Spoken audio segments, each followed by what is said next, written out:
Hello बच्चों, जय Hind. Welcome है फिर से आपका एक बार मेरे यूट्यूब चैनल पर। आज हम यहाँ पर जो लेक्चर पढ़ेंगे, ये लेक्चर है क्लास 12 का केस स्टडी का, जिसमें हम सीरीज नंबर 3 कवर करेंगे। 2 सीरीज हम कवर कर चुके हैं इससे पहले और आज ये है सीरीज नंबर 3। जैसे कि मालूम है, पेपर में क्लास 12 के मैथ्स के 2 केस स्टडी के क्वेश्चन आपको मिलेंगे, क्वेश्चन नंबर 17 और क्वेश्चन नंबर 18। तो चलिए स्टार्ट करते हैं केस स्टडी सीरीज नंबर 3, जिसमें हम 2 और क्वेश्चन को यहां पर आज कवर करने वाले हैं। तो जानते हैं फर्स्ट क्वेश्चन यानी क्वेश्चन नंबर 17 क्या है। Let x denote the number of colleges where you will apply after your results, and px is equal to x denotes your probability of getting admission in x number of colleges. It is given that px is equal to x. अब यहां पर जो x है क्या denote कर रहा है, number of colleges को in which you will get admission after your result. तो यहां पर कंडीशन दे रखी है, if x is equal to 0 और x इज इक्वल टू 1। इस कंडीशन में प्रोबेबिलिटी होती है k into x। If x is equal to 2 then the probability is 2kx। If x is equal to 3 और 4 then probability is k multiplied by 5 minus x, and if x greater than 4 then probability is 0 where k is the positive constant। तो यहां पर जो x होगा ये denote कर रहा है number of colleges in which you will get admission after the result. तो इसका क्या मतलब हुआ, किसी भी कॉलेज में या 1 कॉलेज यानी एक कॉलेज में एडमिशन लेंगे, इसकी प्रोबेबिलिटी इतनी है। 2 कॉलेजेस में एडमिशन के लिए प्रोबेबिलिटी इतनी है।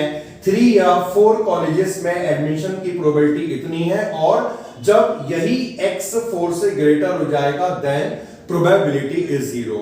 तो इस इंफॉर्मेशन के बेसिस पर जो क्वेश्चंस के आंसर हमें करने हैं वो कौन कौन से हैं। फर्स्ट क्वेश्चन है, what is the sum of all the probabilities of a distribution. तो यहां पर हमें बताना है जो ये डिस्ट्रीब्यूशन हमें गिवन है, इस डिस्ट्रीब्यूशन में सभी प्रोबेबिलिटी का जो सम होगा वो कितना होगा। तो इसके लिए हमें एक स्टेटमेंट ध्यान रखना होगा, sum of all the probabilities in a probability distribution is always 1। कोई भी प्रोबेबिलिटी डिस्ट्रीब्यूशन अगर हमें गिवन है तो जितने भी पॉइंट्स पे हमें वहां पर प्रोबेबिलिटी गिवन है, सब पॉइंट पे प्रोबेबिलिटी का जो सम होता है वो हमेशा 1 के इक्वल होता है। इसीलिए इस डिस्ट्रीब्यूशन में जितनी भी प्रोबेबिलिटीज हैं सबका जो सम होगा that is always equal to 1। तो इसका आंसर हो गया 1 और option number C is the correct option. Second जो पार्ट है इसमें हमें फाइंड करना है वैल्यू ऑफ के। अब के की वैल्यू को कैसे निकालेंगे, देखिए इसके लिए डेटा को देखते हैं एक बार। तो यहां पर प्रोबेबिलिटी kx थी इफ x 0 या 1 था, प्रोबेबिलिटी 2kx थी इफ x 2 था एंड सो ऑन। तो हमने यहां पर क्या करना है, सभी पॉइंट पर प्रोबेबिलिटी को निकालना है। Probability when x is equal to 0 plus probability when x is equal to 1, x is equal to 2, x is equal to 3, x is equal to 4 और probability if x greater than 4। जब x 0 था तो इस condition में probability कितनी थी, kx, और जब x 1 था, ध्यान रखिएगा, जब x 1 था तब भी प्रोबेबिलिटी ये थी। तो 0 के लिए प्रोबेबिलिटी कितनी होगी, kx। 1 के लिए प्रोबेबिलिटी कितनी होगी, kx, और यहां पर x कितना है 0। इस वाले केस में x कितना है 1, तो ये हमने x की वैल्यू को भी रिप्लेस कर लिया। If x is equal to 2 then probability is 2kx, और यहां पर भी हमने x की वैल्यू को 2 रिप्लेस कर लिया। If x is equal to 3 and x is equal to 4, इन दोनों के लिए प्रोबेबिलिटी है k multiplied by 5 minus x. तो हमने यहां पर इन प्रोबेबिलिटी को भी नोट कर लिया है और इसमें x को 3 से रिप्लेस करा, इसमें x को 4 से रिप्लेस करा और जब x 4 से ग्रेटर होगा तो हमें यहां पर जो प्रोबेबिलिटी है वो 0 गिवन है, तो इसमें तो प्रोबेबिलिटी सीधे ये हो गई 0।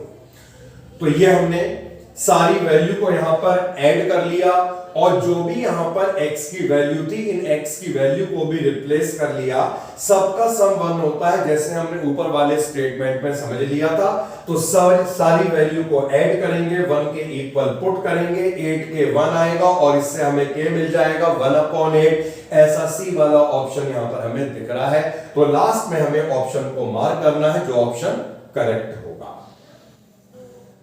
जो थर्ड पार्ट है, find the probability that you will get admission in exactly one college. यानी इस बात की हमें प्रोबेबिलिटी निकालनी है कि जो हम एडमिशन लेंगे वो एग्जैक्टली केवल एक ही कॉलेज में लेंगे। तो एक ही कॉलेज का क्या मतलब हुआ, हमें प्रोबेबिलिटी निकालनी है if x is equal to 1। जब x 1 होता है तो प्रोबेबिलिटी हमने ऊपर देखी थी वो क्या थी, kx। अब यहां पर x हो गया 1, k को ऑलरेडी हमने फाइंड कर लिया था 1/8। तो हमने इसमें k को पुट करा, x की वैल्यू को पुट करा और इसका हमें आंसर मिल जाएगा 1/8। ऑप्शन बी 1/8 वाला ऑप्शन है जो सही होगा। नाउ 3 पार्ट्स हमने कवर करे। अब देखते हैं जो फोर्थ वाला पार्ट है वो फोर्थ वाला पार्ट क्या है। जो यहां पर फोर्थ वाला पार्ट है that is find the probability that you will get admission in at most 2 colleges। अब देखिए at most 2 colleges का मतलब ये हुआ ज्यादा से ज्यादा 2 कॉलेजेस में एडमिशन लेंगे। इस बात की प्रोबेबिलिटी निकालनी है। ज्यादा से ज्यादा 2 का क्या मतलब हुआ कि 2 कॉलेज या उससे कम, और उससे कम का मतलब हो सकता है नो कॉलेज। तो इसमें जो प्रोबेबिलिटी निकलेगी वो किस बात की निकलेगी, इफ x2 इफ x1 या इफ x0। तो जब x2 है प्रोबेबिलिटी हमें गिवन थी 2kx, if x is equal to 1 probability given थी kx, if x is equal to 0 probability given थी kx। और यहां पर हमने x की वैल्यू को 2 लगाना है क्योंकि ये प्रोबेबिलिटी है जब x 2 था। तो ये बन जाएगा 2 रिप्लेस करने के बाद x को 4k, यहां पर x को हमें 1 से रिप्लेस करना है k बनेगा, यहां पर x को 0 से रिप्लेस करना 0 हो जाएगा, ऐड करके हमें मिलेगा 5k और k ऑलरेडी आ चुका था 1/8, हमने रिप्लेस करा 5/8 आएगा। ए ऑप्शन इससे मैच कर रहा है।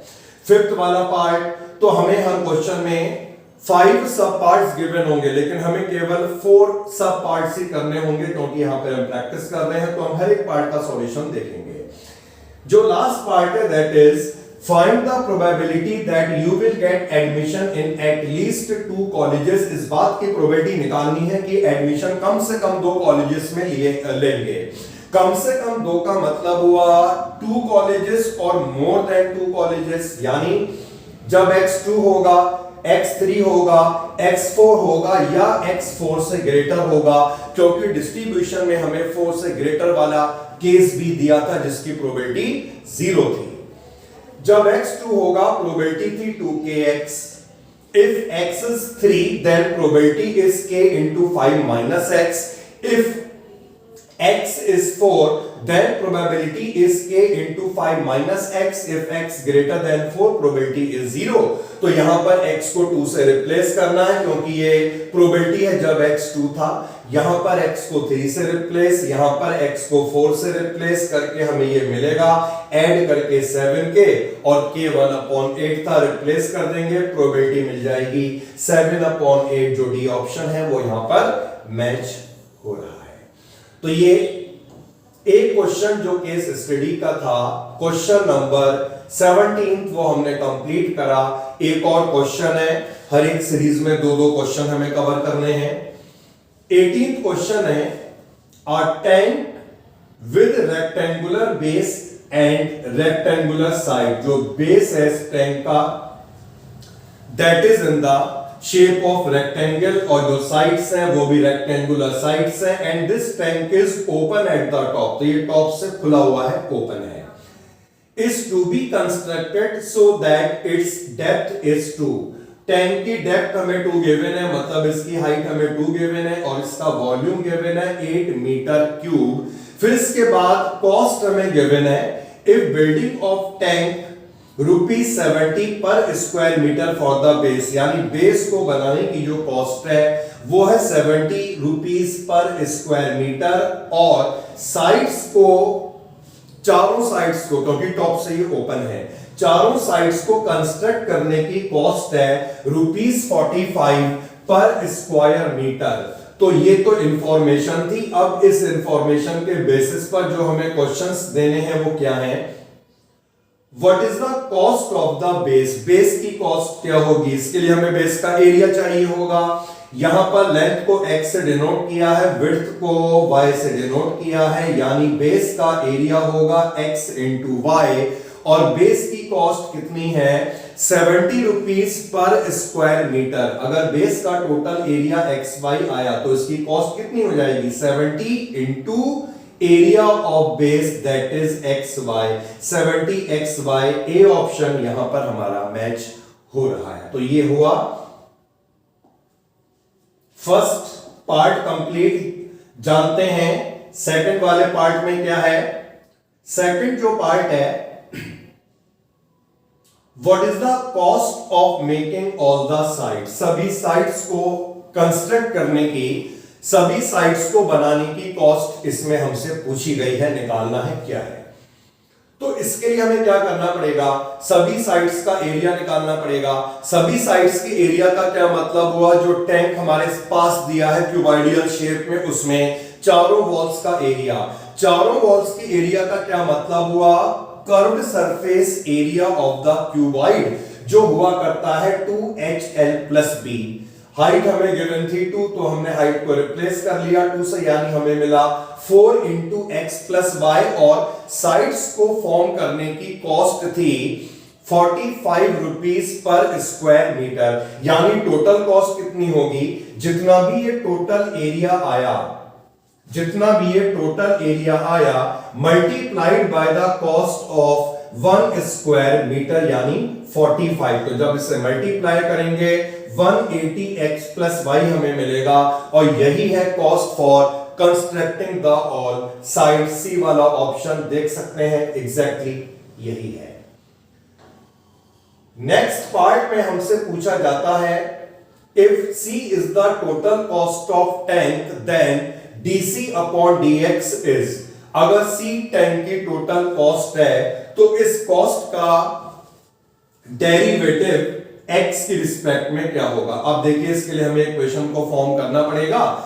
हमें टैंक का वॉल्यूम 8 गिवन था, वॉल्यूम का मतलब है L into B into H, क्योंकि यहां पर हाइट 2 थी, हमने 2 रिप्लेस करा, और यहां से y की वैल्यू को फाइंड कर लिया, जो हमें मिली है 4/x। अब हम निकालेंगे टोटल कॉस्ट।